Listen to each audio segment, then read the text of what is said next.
Calm down, nobody's arriving. Just moments prior to the ceremony, my sibling messaged me. Everyone's at my betrothal celebration in place of yours. Shortly after, Mother added, incidentally, I charged your account. The full $5,100, add extra funds to it. I simply responded, got it. That evening, I recited my promises by myself before 47 vacant seats. At 3 a.m., I shared a hyperlink in the relatives group conversation with a single sentence. You should view this prior to grandfather viewing it. My name is David. I'm 33, a tech freelancer who primarily deals with modest companies. Nothing flashy, just sufficient earnings and flexibility to enjoy existence as I prefer. I'm not the social butterfly, not the focal point, and certainly not the household darling. That honor has forever been my junior sister, Rachel's. She's the prized offspring. Attractive, boisterous, captivating, perpetually the individual all desire to converse with during family meals. I'm the fellow who gets requested to repair the internet connection, but that's okay. I never craved the limelight. I simply desired tranquility. Last year, I asked my partner of 4 years, Jenna, to marry me. She's the type who pens gratitude notes to coffee servers, the one who packs additional treats for journeys in case anybody overlooks. A kind spirit, she accepted with emotion, and we began organizing a modest nuptial. Merely 50 attendees, intimate companions, a few distant kin. The location was a small winery 60 minutes beyond the urban area, not extravagant yet lovely. My folks weren't excited about it, lacking a religious setting, Rachel quipped. So you're having an outdoor gathering wedding? That's adorable, I'll overlook it. That's what I consistently did. The arrangement was straightforward, ritual at 4 p.m., meal during dusk. My pal Jake managing tunes, Jenna's relative arranging blooms. Rachel possessed our special vehicle pass. Indeed, Mother mentioned she'd arrive early to assist with preparations. Father even consented to escort Jenna along the path since her dad had deceased several years earlier. I leased seats, 50 in total. That dawn, Jenna was in the preparation area with her pals. I was strolling in my small readying space, glancing at the clock every couple of moments. 3:30, then 3:45. Nobody from my kinfolk had shown up. By 3:55, I was perspiring through my attire. I messaged Rachel, hey, are you folks en route? The confirmation of reading appeared, then silence for a full minute. Then her answer arrived, calm down, nobody's attending. I gazed at it, not comprehending. Then another message vibrated, everyone's at my betrothal meal in its place. What? 2 minutes afterward, another alert, my mother. Incidentally, I utilized your account. The entire $5,100, deposit more into it. I didn't answer. I merely remained there, eyes fluttering. Meanwhile, outdoors, the coordinator peeked in to inquire, are we prepared to commence? I affirmed. We are. That evening, I uttered my promises solo before 47 unoccupied seats at 3 a.m. I dispatched one note to the kin group discussion. You should view this prior to grandfather notices it. Then I included a recording and I retired for the night. Allow me to rewind. Rachel has perpetually been the core of our household circle. As children, it was minor matters. If I earned an A, Rachel received a grin and a you're so clever. If I got a B+, I received perhaps exert more effort next occasion. When I mended Mother's computer, I was simply performing what David typically does. When Rachel altered her social media profile, Mother would phone to discuss it for 40 minutes. By the period we were grown-ups, it wasn't discreet any longer. Rachel secured a promotion position at a specialty public relations agency in the city center.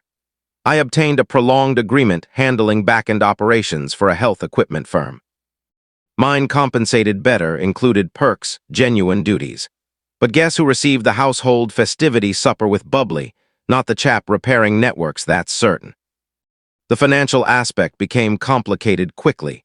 Rachel became accustomed to everybody rescuing her, exhausted her initial credit line at 23. Father settled it to safeguard her rating, was dismissed from her second position for missing too many shifts.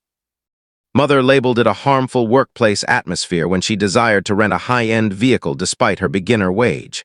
Guess who endorsed the agreement? Correct me. It's only for 12 months, she'd stated, until I advance. That was 4 years past. She never advanced. I was still receiving the notices. It wasn't as if I possessed funds to waste.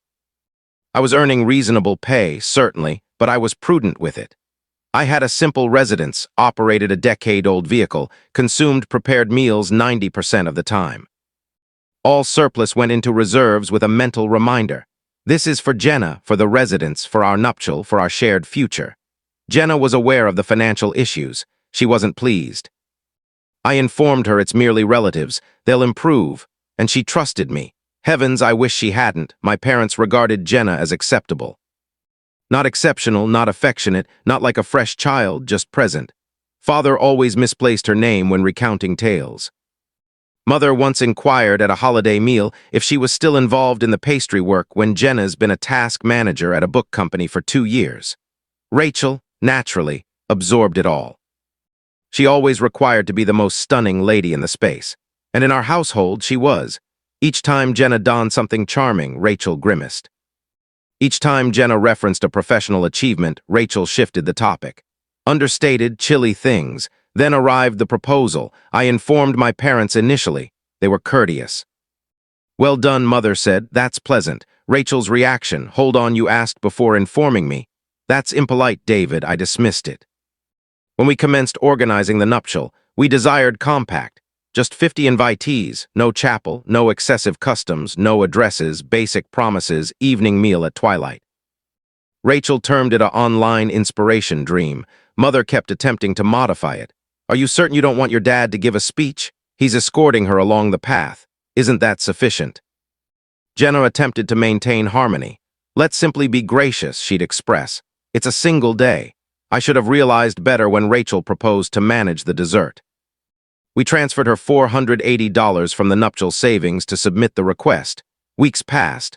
I inquired about it. She claimed she'd arranged it. Then one evening, Jenna discovered an electronic bill. Rachel had returned the dessert funds and expended the amount on a relaxation outing with her companions. She didn't even attempt to refute it. "Listen, I was overwhelmed," she stated. And truthfully, nobody consumes dessert at nuptials. Just obtain small cakes or similar. That was 2 months prior to the event. I should have revoked her invite immediately, but I didn't. Because a portion of me was still clinging to the illusion that my kinfolk, flawed, self-centered, and oblivious, would appear for me on the sole day that counted. Then came the outfit event. Rachel donned ivory to Jenna's pre-wedding gathering. Not pale, not neutral, not subtle white. Genuine bridal ivory, romantic cut, coordinating footwear, the entire ensemble. Everybody observed. Jenna uttered nothing. She grinned, welcomed visitors, distributed favors as if all was normal. But when we returned home, she wept in the washroom for 30 minutes. "I just desired one occasion," she said through the barrier. "One occasion where I wasn't forced to feel unseen." I sat on the ground outside, feeling like the greatest idiot alive that we were 14 days from the nuptial. And inwardly, I believe I already sensed. I sensed something would fail. I just didn't envision it would be this severe. The nuptial dawn was serene.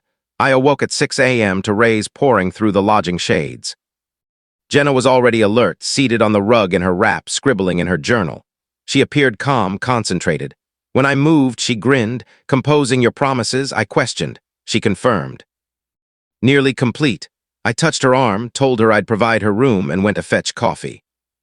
En route, I chose to visit the site early to aid the team with seating. Verify the arrangement, typical partner duties. The entire journey I kept affirming to myself, "All will be okay." At 10 a.m. my device vibrated. It was Mother. "Hey, just an alert. Rachel mentioned there could be a postponement. Don't fret." I didn't ponder much. Rachel is perpetually delayed. Styling, cosmetics, excitement, I answered. "All right, see you all by 3. She didn't reply. WY 2:30. Visitors had begun to appear. Jenna's companions, my friend Jake, who traveled 4 hours to attend. The leader stood prepared beneath the plan-adorned structure. Jenna's relative had completed the arrangements. It all appeared ideal except my kinfolk's places were totally bare. No mother, no father, no Rachel. I moved behind the site, device in grasp, and messaged my sibling. Estimated time. A minute later, the composing indicator showed. Then her note. "Calm down, nobody's attending." I stiffened, staring at it. I believed it must be a prank, but then another note emerged. "Everyone's at my betrothal meal in its place."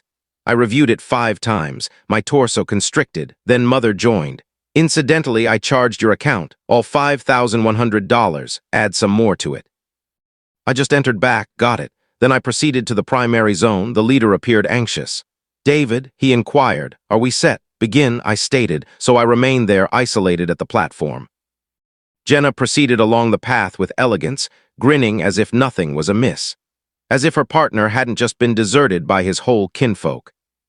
As if we weren't exchanging promises before 47 visitors and 47 bare seats. She said, I do, and I echoed it. All applauded. The image taker captured photos that seemed flawless if you ignored the partially vacant space that we sliced the dessert. The one Jenna requested urgently because Rachel never substituted the one she annulled. We moved to music.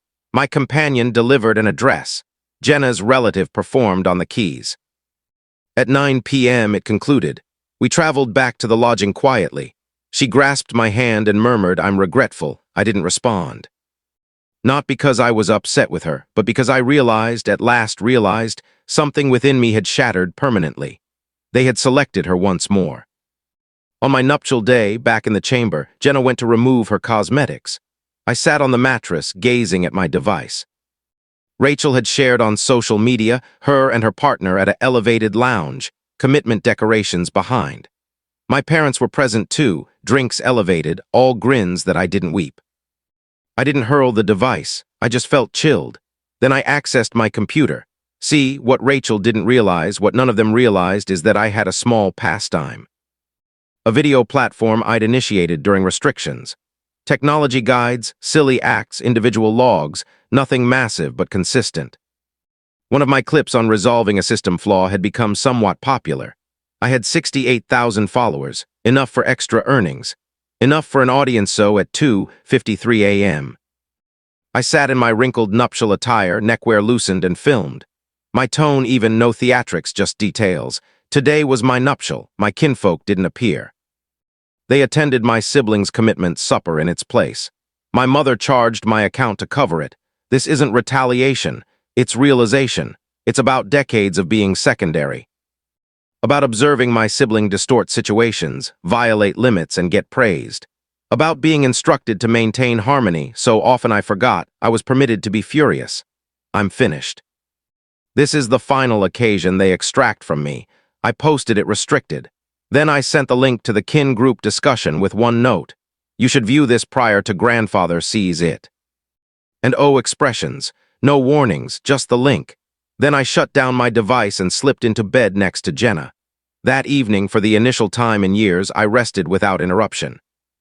In the dawn, I awoke to 53 overlooked alerts. Messages from my parents, numerous from Rachel, relatives, even unknowns on social media. The recording had exploded. I hadn't anticipated it. But when you share evidence, messages, proofs, even the $5,100 transaction, individuals pay attention. That IT began with a few hundred watches, then extended to forums and short videos. Within a day, my platform leaped from 68K to 150K followers. The feedback was infinite encouragement. This is harsh. Your sibling's unjust. Jenna is royalty. Meanwhile, Rachel secured her social media, my parents became quiet, and the kin group discussion erupted. Father insisted I remove the recording. Mother said I was being unjust. Rachel composed an entire tirade about disloyalty. No regret, just fury. I didn't answer. That evening, Jenna and I consumed noodles like an ordinary pair. Except now I had a popular family controversy and an expanding digital audience. The effects continued expanding. Former coworkers contacted. An instructor messaged. An image specialist proposed a complimentary session, but what struck deepest was grandfather. He phoned, tone trembling, saying he'd always thought they preferred Rachel, but my recording shattered his spirit. He transferred us $5,000 with a message. Use this for yourselves, not them. I wept. That weekend, Jenna and I retreated to a lodge. No connection, just serenity. Back residence, the consequences were theirs, not mine. Companions stopped following Rachel. Kin argued. Grandfather labeled them self-absorbed. Mother departed a meal angrily. Rachel sobbed about online control. Meanwhile, Jenna and I proceeded ahead 2 weeks afterward. Father arrived at my entrance. He asserted he hadn't been aware, said he was embarrassed. But when I questioned why he never halted it, why he permitted it for years, he had no response. I told him, "You can still be her parent, but you're not mine anymore." He departed silently. Months later, Jenna and I relocated. We displayed one nuptial image, just us beneath the twilight. No audience, ideal. Individuals still identify me occasionally. "Hey, you're the fellow from the nuptial tale?" I grin. "Yeah, that was me. It's been 9 months." I haven't conversed with my mother since her partial regret at the holiday. Rachel severed all links. Her nuptial arrangements are paused. Father never contacted again. And I don't remorse sharing the recording, not for an instant. It wasn't retaliation. It was recovering my expression. For years, they revised the narrative. Rachel simply had a strong character. Mother was assisting. Father was trapped in between. But the reality is they selected her repeatedly while I covered the expenses and remained silent. The reality is I was overlooked until I rose, and once I did, I never returned to silence. Now Jenna and I are more solid than before. We had a compact nuptial redo with companions, lights, and a food vehicle. No conflict, no bare seats, just us. Just tranquility, modest location, new surfaces, no memories. Jenna placed our preferred nuptial image by the cooking area, the one of us moving under glowing strings, bare seats in the back. Some might perceive sorrow, I perceive honesty. It recalls what we endured that I don't anticipate my kinfolk to alter or express sorrow. Not from comprehension at least, and I've accepted that. The true victory wasn't revealing them. It was releasing the remorse, the demand to maintain harmony while they offered nothing in return. Kinship isn't an obligation, it's meant to be security. And when they demonstrate who they are, trust them. Occasionally, I receive notes from individuals who viewed the recording. Some say it provided them strength, others say it reflected their youth. Even a basic appreciation makes me grin, because ultimately expressing the reality. That was mine, so if your kinfolk ever caused you to feel like a secondary option, listen to this. You don't require their approval to depart. You decide who enters your life. Sometimes the most courageous act is shutting the entrance softly, without fury, just tranquility. And when the quietness arrives, they'll understand what they forfeited. By then, you'll be far away.